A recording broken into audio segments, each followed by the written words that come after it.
Councillors, I put to you agenda item PSR 19/034 DA593/19 3 lots subdivision 313A Sunshine Bay Road, Sunshine Bay. Can I have a mover and seconder, please?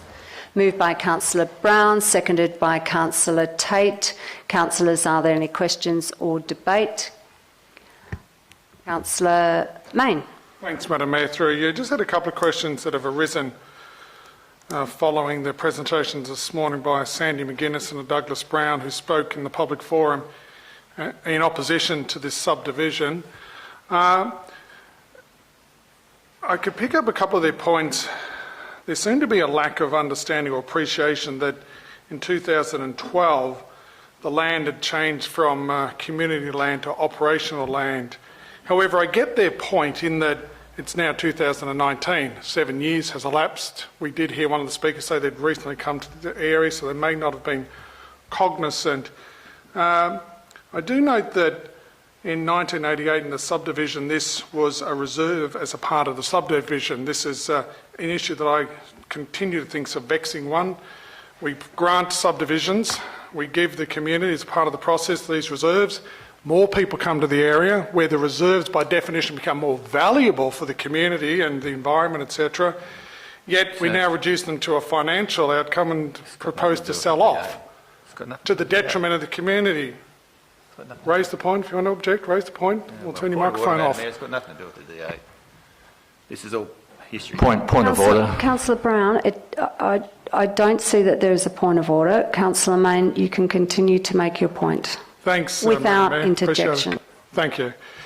So, again, the original intent of the reserve is for any number of reasons, but community since 1988 therefore has enjoyed the benefit and become conditioned to it. So, 2012, this council elected to make that change. Look, that's obviously going to have a significant impact on the community there.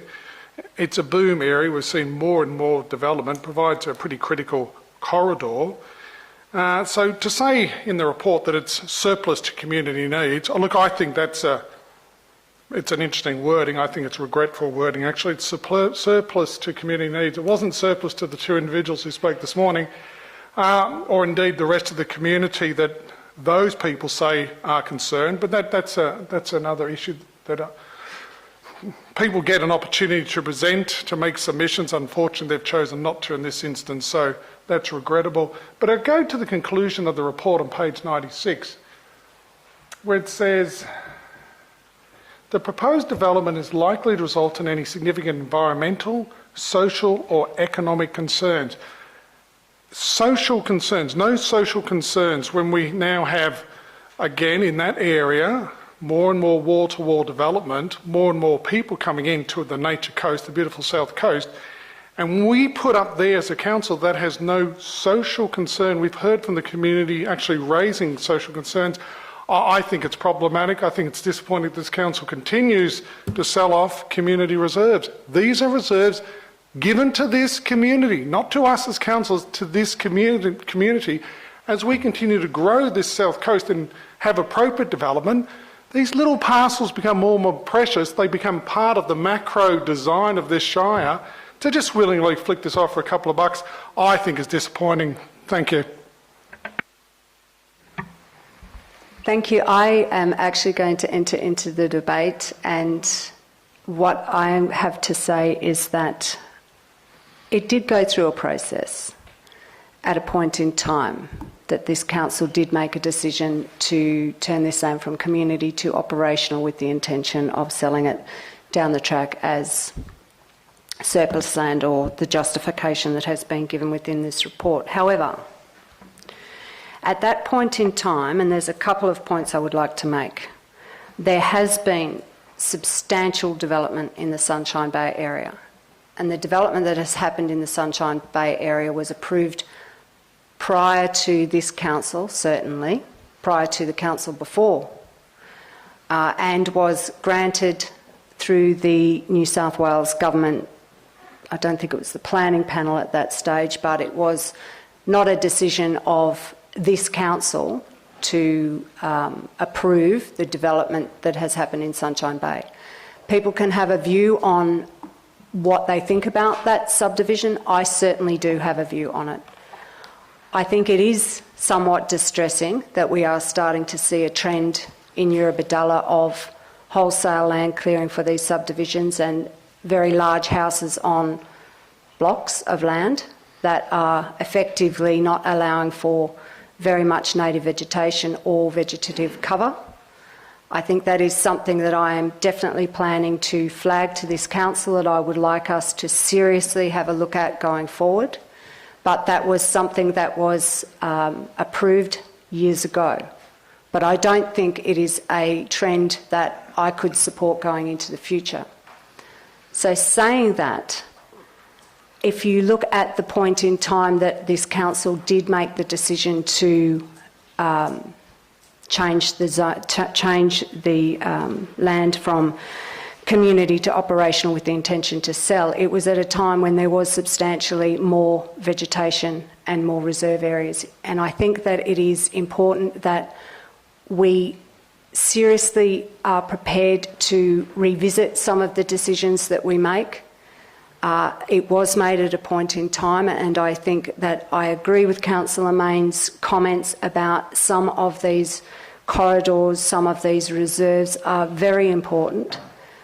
And I think at this point in time, it's not imperative or necessary for us to sell it off.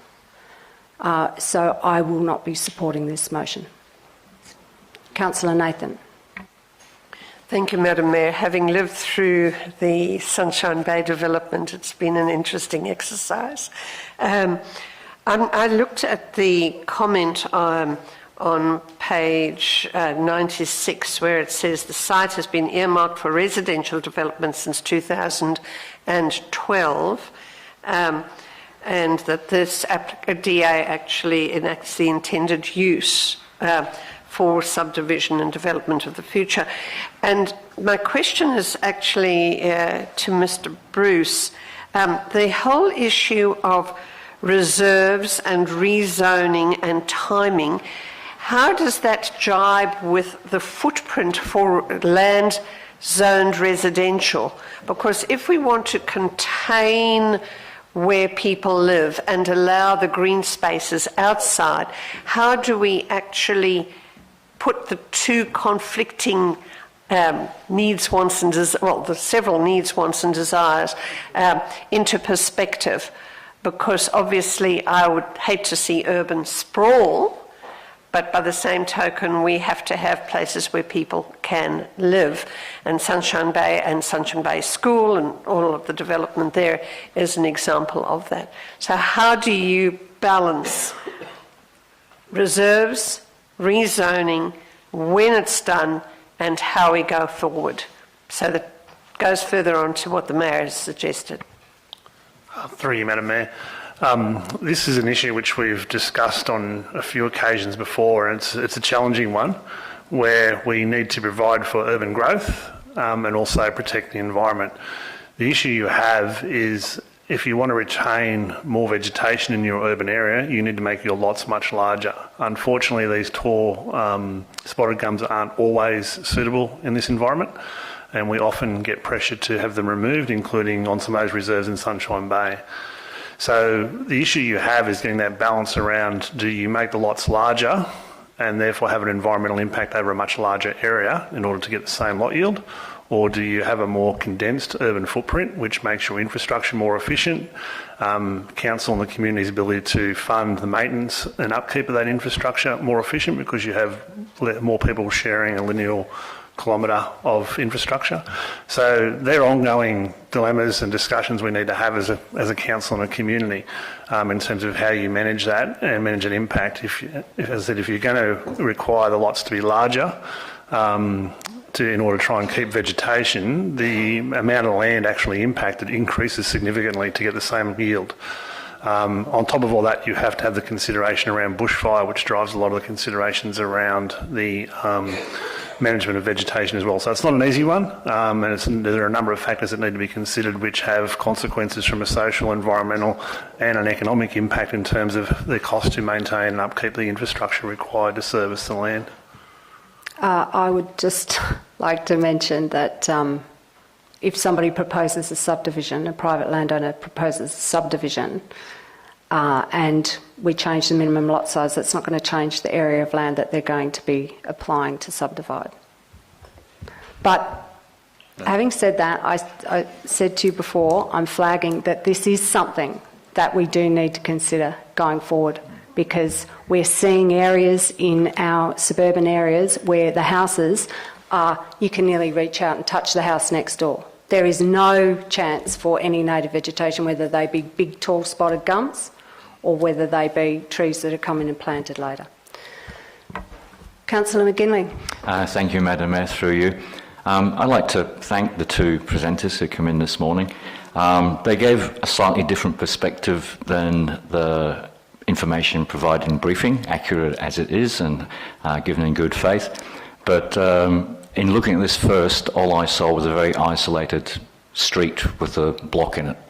The presenter's actually giving a map showing, and you won't see it on the screen, but the map we were given this morning showing the very, very narrow green strip through that urban area, just contrasted, and I think the numbers was 3% of green reserve area and 97% urban.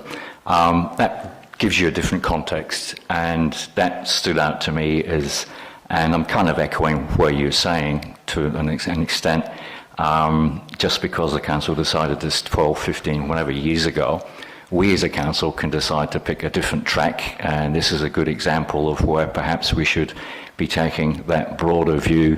The social impact and environmental impact, I think, way outweighs any economic benefit from selling this land.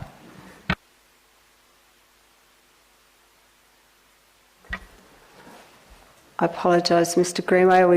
Have we got it on? You would like to make a point? Yes, through you, Madam Mayor. 2 points. Firstly, the green corridor is going to be maintained because we're only subdividing off part of the reserve. Secondly, the access through that, I understand the condition of the DA approval will be that we build a footpath, so we're actually improving access through there for the community. And again, the funds will be restricted that we earn from this proposed sale. And secondly, it has been to council twice before, so in 2012 and 2015, and the neighbours were certainly written to in 2012. I understand from what the Speaker said this morning that they obviously purchased the property sometime after that, in which case the land file would have indicated that the status of the land if that was reviewed. May I ask you a question? Notwithstanding the fact that we've indicated that we'd be putting a footpath and that would improve, we could still put that footpath in if it was reverted back to community land, could we not? I guess that's a question for council, yes. Thank you.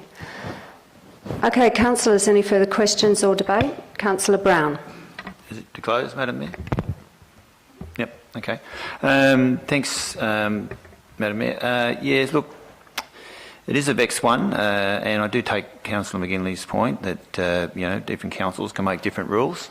However, the community was consulted widely, similar to the previous DA, where the community was consulted by independent people to come back with a view of that particular property.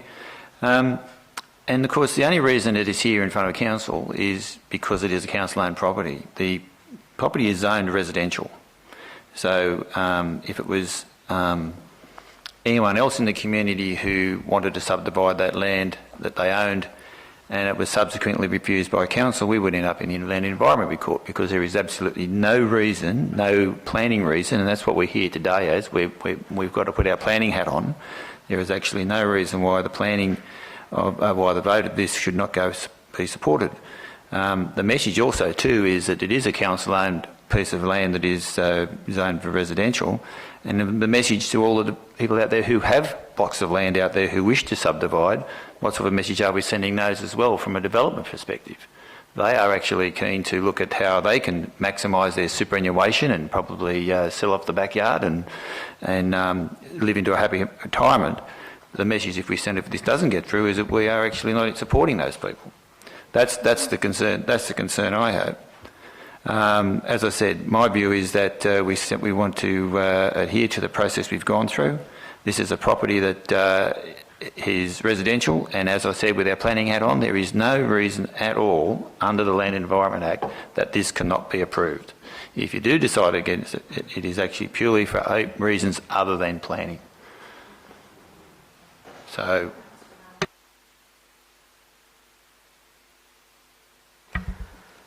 I'm conscious of the fact you've closed the debate, Councillor Brown. I have got a question for you and for any other councillor that wants to answer the question. Have you been out and had a look at Sunshine Bay recently?